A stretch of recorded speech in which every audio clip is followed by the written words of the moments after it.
This case takes place in Switzerland in February of 2024. Meet Kristina Joksimovic.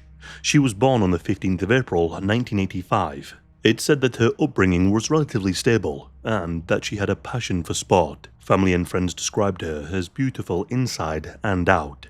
In 2003, at the age of 18, she won a regional beauty title. And in 2007, she was one of 16 finalists for Miss Switzerland.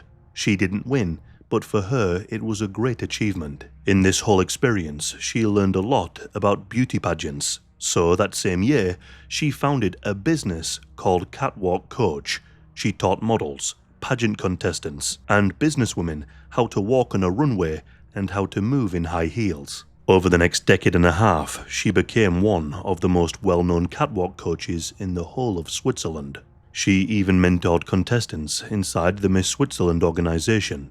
In 2017, she married a Swiss businessman named Marc Rieben, and the couple went on to have 2 daughters, one born in 2020 and another born in 2021. Her family was her entire world. By the start of 2024, she was 38 years old, living with her young family in a semi-detached house in the town that she had been born in. In mid-January of 2024, there were some photographs of a winter break posted with her husband. Everything looked just right. However, these would be the last photographs that she ever posted. By 2024, her husband Marc was 41 years old.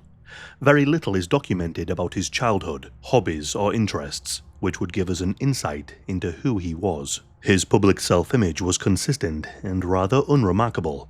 He was an entrepreneur, a husband, and a proud father of 2 girls.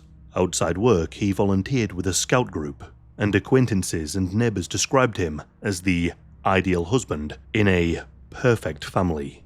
But there was a little more to him. It turns out that in 2016, he was reported to have been repeatedly violent in a past relationship. In fact, he had once driven his car over the foot of his ex-girlfriend. His ex-partner also said that during arguments, he would hit her, push her against walls, and strangle her. No conviction had ever followed, and he had no criminal record. Kristina's friend said that she had been in love with Marc from the very beginning, falling head over heels.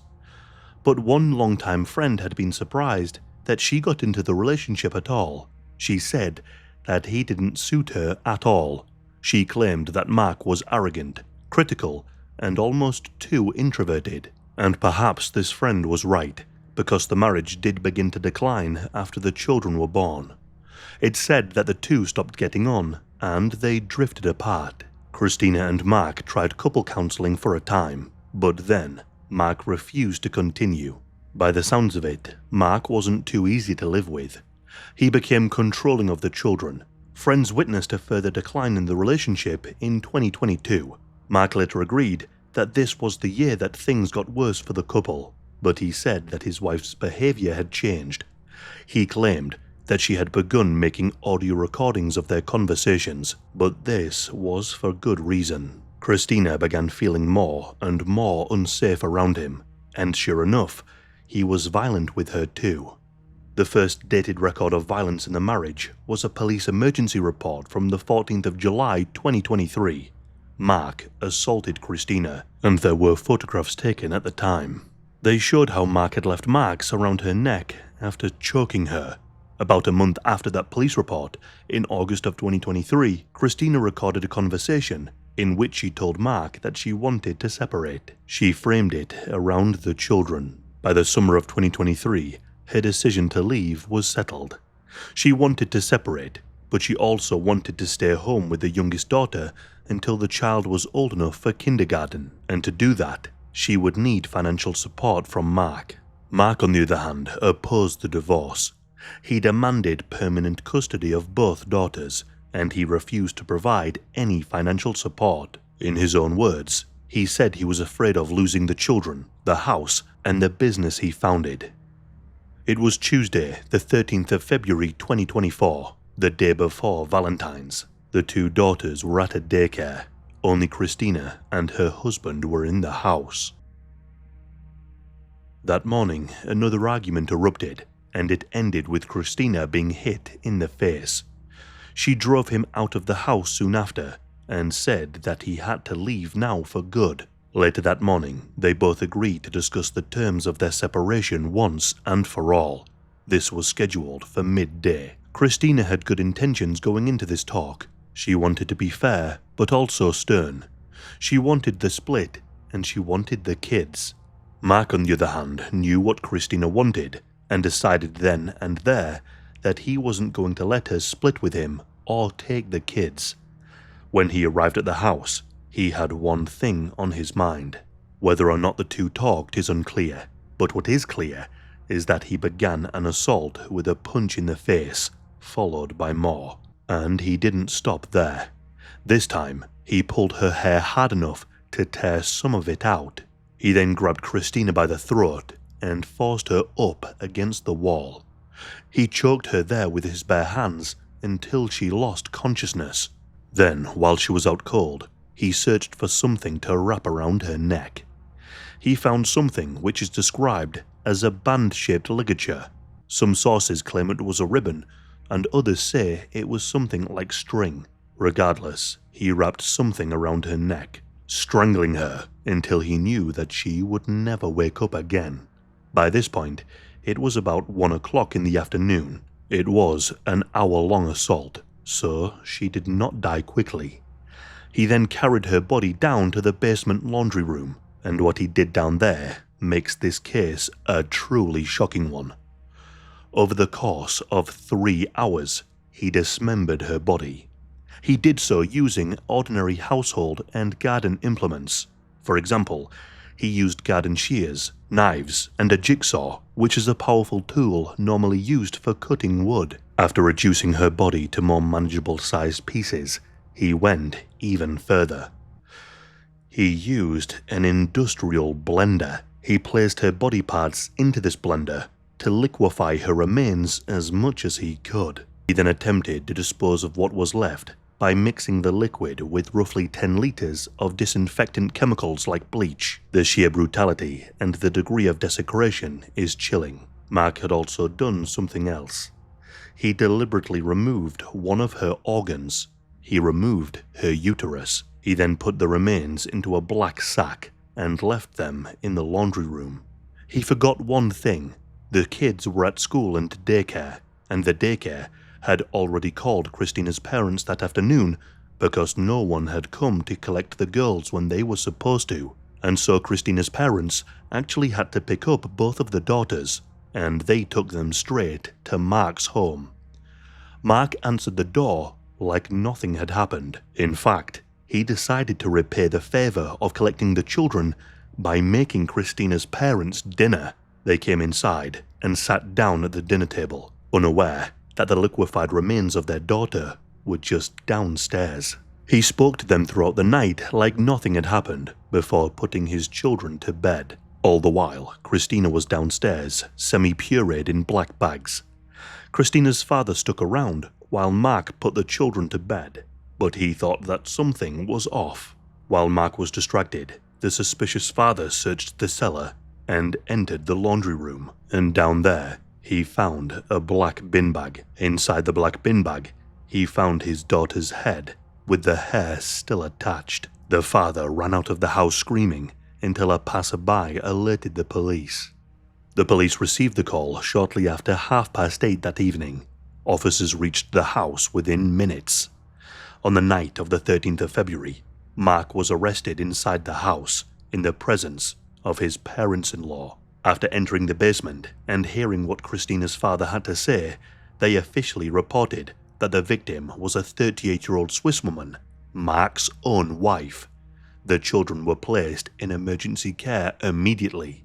A post-mortem was then conducted on Kristina's remains. During this process, it became clear that Kristina had died of asphyxiation and had then been brutally dismembered. There were ligature marks and fractures around her neck, consistent with sustained strangulation and numerous blunt force injuries inflicted while she was still alive. Among the injuries they found were that huge clumps of Kristina's hair had been pulled from her head, suggesting that her final moments must have been unbelievably terrifying.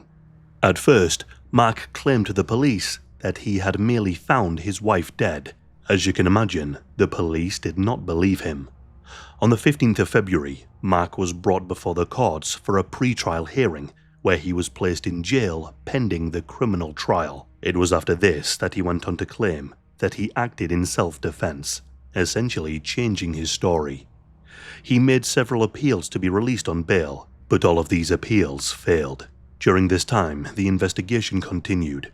On the 22nd of July 2024, a former partner described a pattern of violence in their relationship lasting until 2016, as we mentioned before. Also, the audio recordings Kristina had made were found, and the narrative was that Kristina wanted to separate, and clearly Marc didn't want her to leave. Marc was then assessed by two criminal psychologists who determined that he was fully responsible for his actions. He had narcissistic traits and obsessive-compulsive features, but he had no disorders which would diminish responsibility. However, the defense obtained a private opinion from another senior forensic psychiatrist to challenge this conclusion. For a while, the question of whether he was criminally responsible became central to the case. Additional digital evidence took months to recover, in part because Marc had refused to surrender his passwords, but the investigators eventually got them. According to this evidence, he had researched human anatomy and other methods of disposing a human body. It was evident that he had played videos on his phone during the dismemberment, which is a wild thought. On the 10th of December 2025, the public prosecutor's office closed the investigation and filed an indictment, aggravated murder, and disturbing the peace of the dead. They carry a maximum of life imprisonment, and soon enough, the trial would begin. The trial opened on the 4th of May 2026. It was scheduled for 5.5 days, but it lasted longer. The public was excluded, owing to the nature of the material. Only accredited journalists were admitted, and even then, most of them, following the hearing, were by video link from an adjacent room. The case was heard by a 5-judge chamber. The prosecutors opened by calling this case one of the cruelest and most harrowing femicides in Swiss history. The prosecution's case rested on the forensic evidence found, the absence of defensive injuries on Marc, and his post-offense conduct, such as changing his story. As proof of planning and premeditation, the prosecutors pointed to the industrial blender that he had bought without an apparent use, along with the volume of chemicals that he had on hand. The prosecution argued that the killing was clearly deliberate and that he had planned to dispose of her body way in advance. The prosecution claimed that he was driven by crassly egotistical motives, such as the loss of his self-image and the financial consequences of the separation. On the other side, the defense claimed that the killing was in self-defense.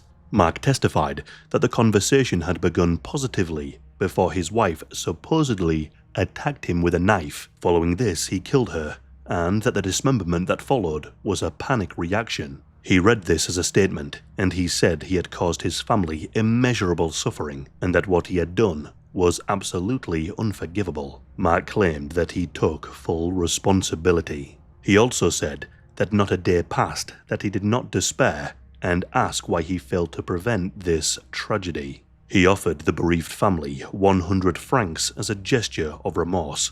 The family's lawyer called this offer tactical. The defense's closing arguments ran for nearly 4 hours. They invoked the principle of doubt and asked the court whether it could rule out a self-defense escalation with 100% certainty. The defense asked for a full acquittal on the murder count, conceding only to the desecration charge. The most difficult moments of the trial came from the victim's side. The elder daughter's words were relayed through the lawyer. She said that she was sad because her mother was dead and that her father had lied to her. A statement was also read to the court from the mother of Kristina. She said that she is a mother who lost her daughter, whose children miss their mummy every single day, who had been brutally torn from life just 1 month after she tried to forge a new path for her children and herself. No verdict, she said, could bring her daughter back, but it could show that her life mattered. On Wednesday, the 13th of May 2026, one of the judges delivered the judgment. The chamber found Marc guilty on both counts. When the verdict was read, Kristina's father, who had found her remains, cried openly in the court. Marc's parents arose from the public benches, walked towards Marc, and embraced him before he was led away. For now, Marc remains in security detention. As for the two children whose lives had been turned upside down, they were put into the care of Kristina's parents, and they are working towards permanent custody. However, apparently, there is a competing application reported from the side of Marc's family. They too want custody of the children. The case of Kristina is vile. For the father to find her in such a way is just beyond horrific. It's terrifying to think that Marc invited the parents to eat inside, just moments after blending their daughter in the cellar.